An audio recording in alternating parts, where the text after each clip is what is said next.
Hey guys, welcome to Ben Wrenchin. My name's Ben and today I'm wrenching on this 2012 Hyundai Accent. I'm going to be doing an oil change today. I'm also doing some other work on this car. I'll link it in a separate video. I did some brake work on this car a while back and it was pretty easy to work on, but I'm going to get it jacked up and then we'll get started.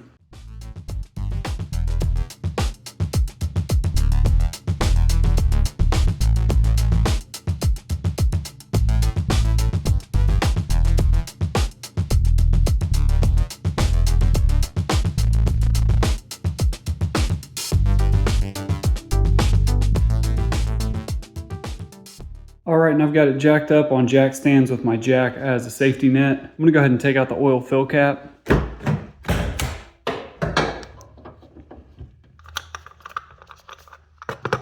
The drain plug's right here at the front. It's a 17 millimeter. And so I'll go ahead and take this off with a 17 millimeter socket. And I can use this magnetic drain plug removal tool to take it out the rest of the way. And while that's draining, I'm going to take out the oil filter. The oil filter's right up here. I can grab onto it right here. You can see it right there next to the drain plug. So I'll go ahead and see if I can take this off by hand. And if not, I can use these oil filter pliers. I'll just use these to grab onto it and loosen it up.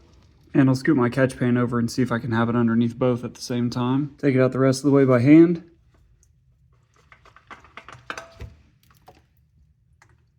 And I'll set that aside. I can wait until that's done draining and clean the drain plug while I wait for that to finish dripping. I'll just use some brake cleaner on that. And I always check to see if it has a crush washer. This one doesn't. So I'm just going to add one that I've got on hand. I'll clean up the threads on this drain plug. If you've got a magnetic drain plug, you can check and see if there's any metal shavings at the end. Spray it one more time.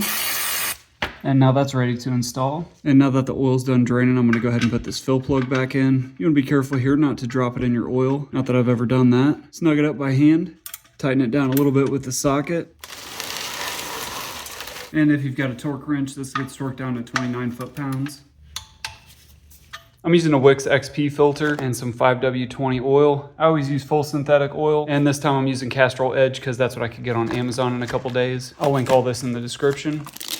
I'm going to compare the mating surfaces on my filters, and these look good, so that's okay. And in doing that, I get some oil on this O-ring, which you want to do anyway. And you can pre-fill this if you want. When it's at an angle like that, I don't pre-fill it. This one's at about a 45-degree angle, so you could fill it halfway if you want. So now this is ready to go in. And before I install this, I'm just going to wipe off any oil that I can, and then thread this in. So I'll thread this in and then just tighten it down by hand as much as I can.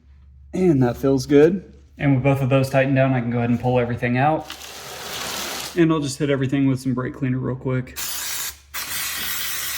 Wipe it down real quick. Make sure my filter's tight. And now we're ready to fill the oil. So I'll just get my funnel in here.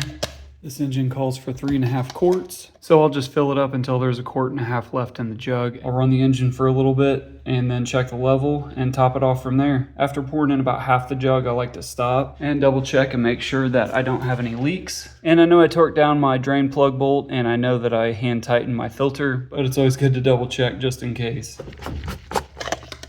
I'll put the fill cap back on. I'll lower the car down and I'll check the oil level after I let it run for a little bit.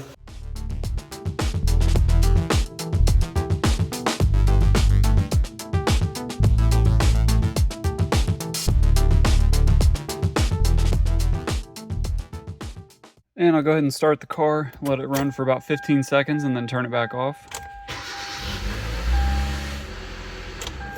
And then I'll let it sit for about 10 minutes and then I'll check the oil level again. While I'm waiting, I can clean up my mess.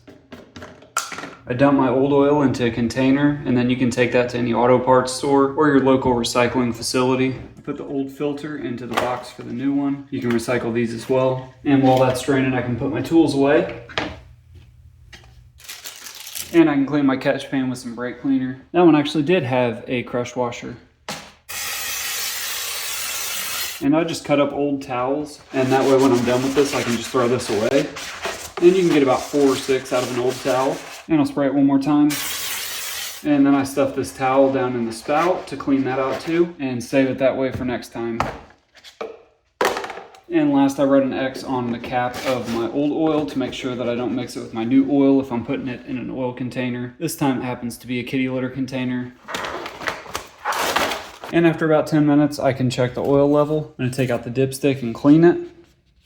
Put it back in and seat it down all the way. Pull it back out straight. And I'm right at the top of the fill line, so that's good. These two dots here tell you where your oil level's at. So the bottom one means it's a quart low, and this is full. So you just want to be in between those two, preferably as close to the top one as you can get, and mine looks good. So with that, we're done. So that's really it to changing the oil on this car. So like I said, I will link everything that I used in the description. Be sure to subscribe if you want to see some more work that I do on this 2012 Hyundai Accent. Drop a comment, let me know how your oil change goes, and I will catch you guys in the next video.